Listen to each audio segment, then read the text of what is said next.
Hi, here's everything you need to know about browning meat so you can always have tender and juicy results. Here are some things to consider before you get started.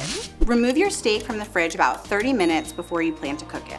If you haven't already, now's a great time to season it. Grab a heavy-duty pan such as a cast iron skillet. You'll also need a neutral oil with a high smoke point, such as canola or avocado. Other nice things to have on hand: butter and herbs and garlic for basting. Set your pan over high heat. You want it to preheat for about 10 minutes. When your pan is good and hot, add about a tablespoon of your oil.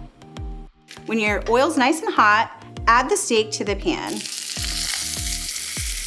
You want to let it sear undisturbed for about 2 minutes. You can use tongs to gently press down on the surface of the steak to ensure a nice, even sear.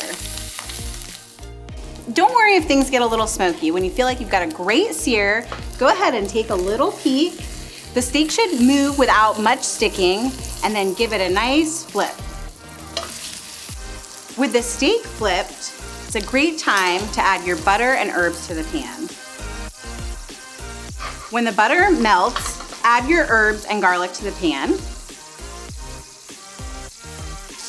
And use a spoon to scoop the butter up over the steak. This will help with browning and add more flavor. Look at that gorgeous browning. Let's take a closer look.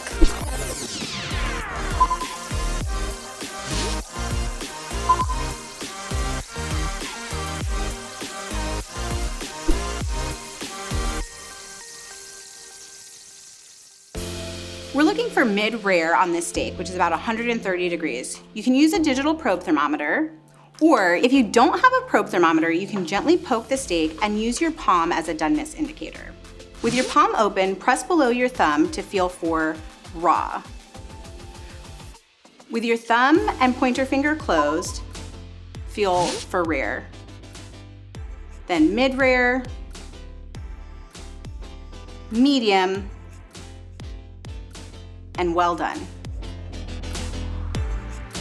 When your steak is cooked to your desired doneness, remove it from the pan to a cutting board to rest for 5 to 10 minutes. After resting, use a sharp chef's knife to slice the steak into thin pieces, going across the grain, which will make the steak pieces more tender to eat.